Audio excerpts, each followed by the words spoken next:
here is a question. Okay.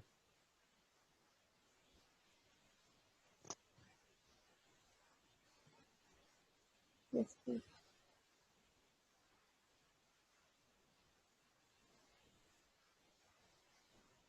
Instead of lump, I've written swelling, but you understand it's the lump.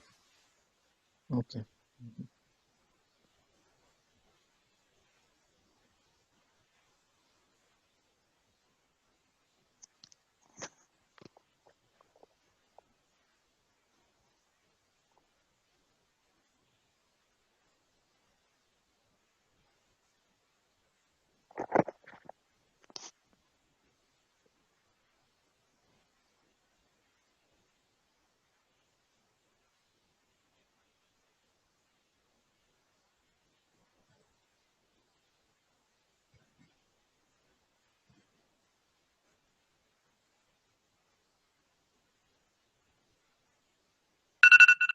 Right. If you have read and understood, kindly begin your examination. Okay.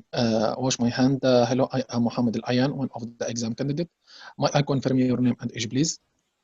Yes. And Continue. then today I have been asked to examine the lump on the back of your neck. That include look and feel and listen to the lump. Are you okay?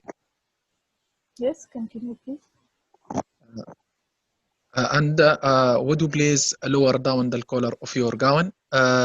Now I will start by talking close look, inspect the lump for the side, and then the size, and then the shape, the scar, the surface, and overlining the skin for any sign of inflammation.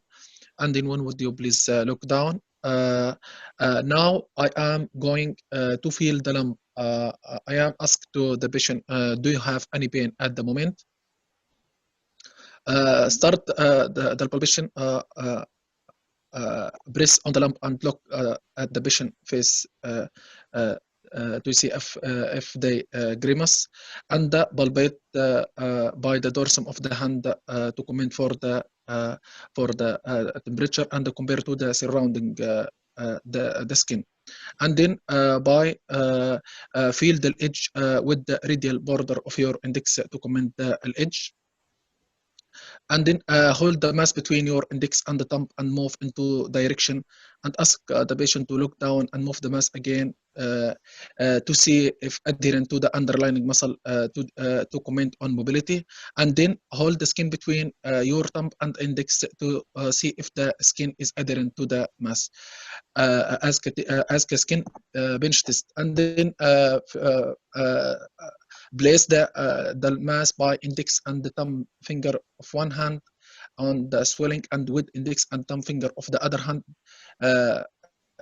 place it in between this finger and comment on the swelling fluctuated or not, and comment by use of dorsum of the hand to comment the temperature and compare with another side, and palpate by palmar surface for the swelling pulsatile or not, and then palpate the lymph node. Start with submental, submandibular, pre-auricular, and post-auricular, occipital, and cervical and supraclavicular, and palpate the lymph node and the inguinal lymph node for any lymph node enlargement.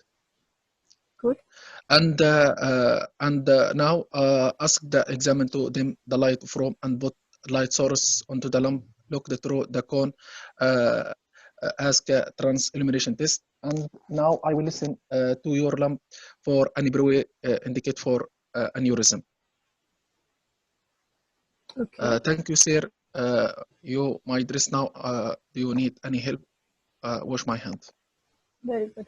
Okay, you still have 2 minutes, but we'll continue. Can you tell me what is your, can you present your case? What have you examined and what you have found? Yeah, Mr. Mix, 55 years old male presented to your surgical outdoor with complaint of multiple swelling of various size on the trunk, especially on the back. My professional diagnosis could be My So professional diagnosis could. yes, yes, please. Hello. Yes, yes. Yeah. After history and examine the patient, comment on the inspection, palpation, and palpate the lymph node and the auscultation.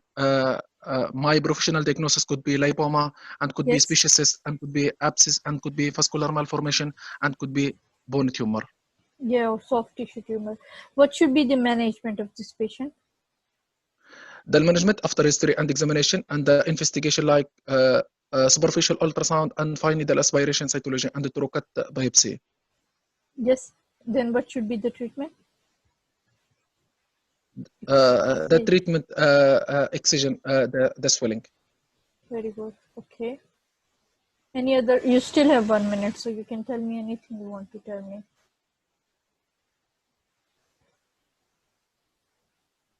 So what should? Yes, you can tell me how often would you follow the patient, or what advice would you give the patient once you do the excision? Advise the patient take the swelling for histopathology and follow up because the risk of lipoma baby recurrence if the incomplete excision or inoculation. What is the prognosis? How often it recurs? How often lipoma? Yes. The risk of recurrence depend on the site and the gender of the patient. The risk of recurrence female more than male, and the risk of recurrence due to less experience of surgeon if incomplete excision or inoculation, and another risk factor can lead to the risk of recurrence like old age and the female and the patient immunocompromised and the patient on chemotherapy and the patient diabetic. Very good. Excellent. Thank you so much. Thank you, ma'am.